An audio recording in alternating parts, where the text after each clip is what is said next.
Oke, salam merdeka literasi semuanya ya. Jadi bersyukur sekali kita masih bisa ketemu pada kesempatan kali ini. Kita masih dengan materi pada modul 8. Ini modul merupakan materi yang terakhir buat kita.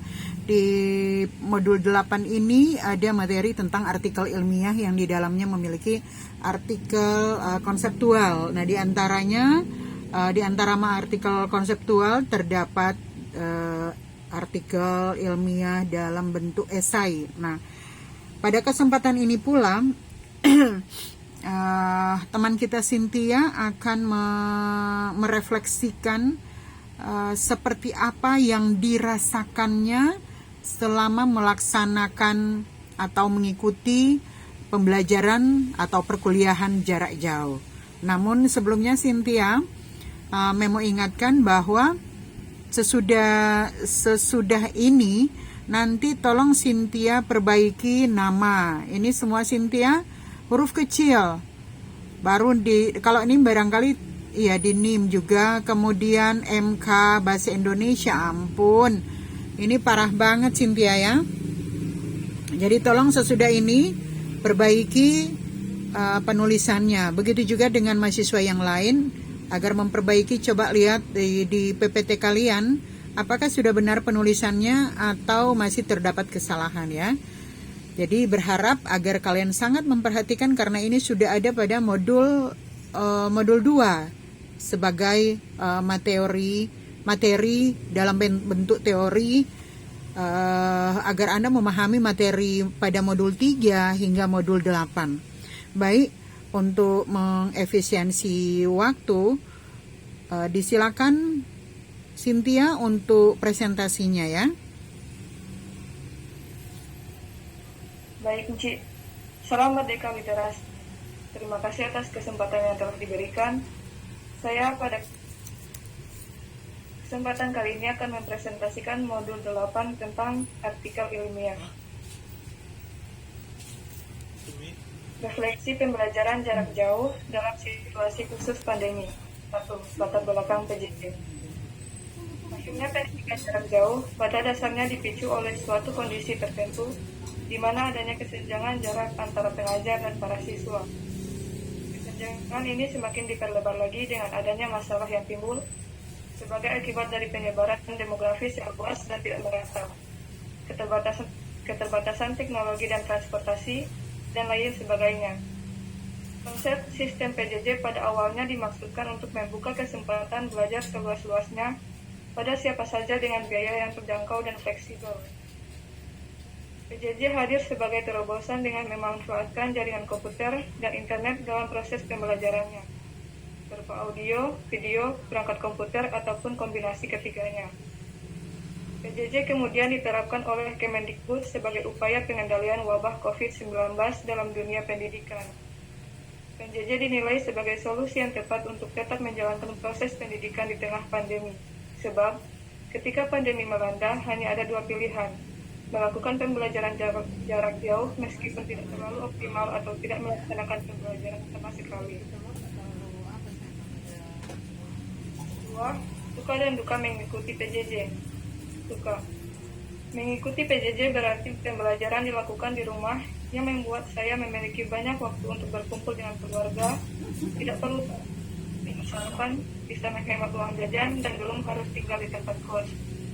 Suka. Sering hilang fokus saat pembelajaran karena notifikasi media sosial. Pembelajaran menjadi kurang efektif karena kurangnya interaksi antar dosen dan mahasiswa. Tugas yang lebih banyak. Seringkali terjadi koneksi jaringan yang buruk sehingga pembelajaran menjadi terhambat.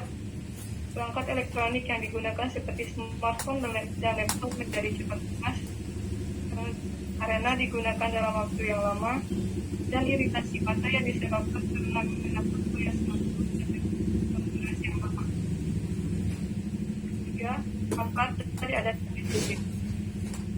Manfaat dari diterapkannya PJJ yaitu terdapat dirinya diharapkan mampu memahami bagaimana penggunaan media elektronik tersebut dalam pembelajaran sehingga dapat mendapatkan kemajuan teknologi dalam dunia pendidikan.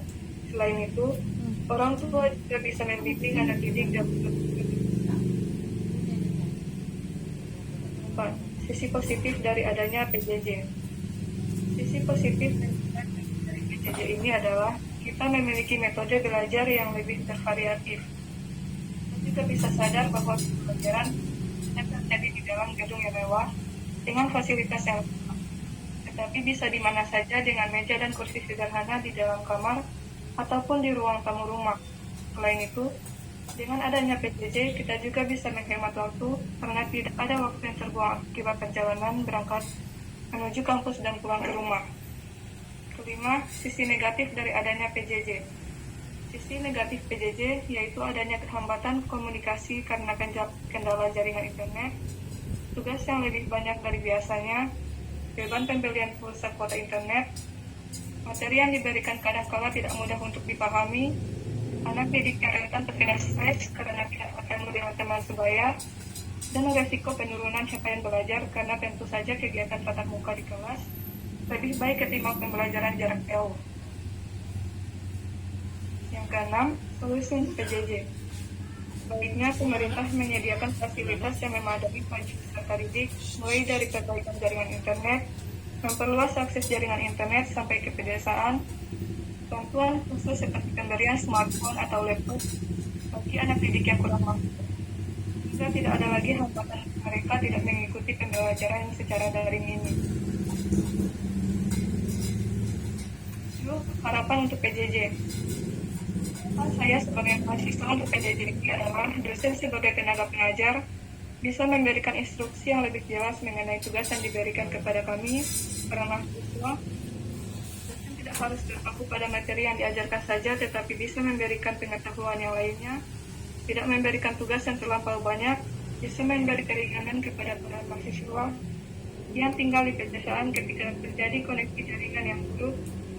Dari segi penilaian atau asesmen, diharapkan dosen dapat tepat.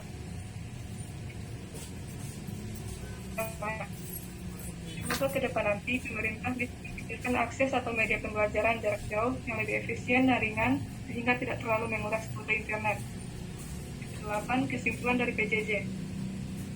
Pembelajaran jarak jauh dipicu oleh suatu kondisi tertentu yang menyebabkan adanya kesenjangan jarak antara pengajar dan anak didik. PJJ hadir sebagai terobosan dengan memanfaatkan komputer dan internet dalam proses pembelajarannya berupa audio, video, dan platform komputer. PJJ menjadi terobosan Kemendikbud untuk tetap menghadirkan pendidikan di tengah karena banyaknya hambatan jaringan, maka seringkali pelajar itu dapat mengikuti kegiatan belajar. Juga sistem PJJ ini mendapat perspektif yang kurang positif dari masyarakat, baik kalangan pendidik. Diharapkan peranan dari pemerintah untuk meringankan beban yang ditanggung oleh para guru. Terima kasih.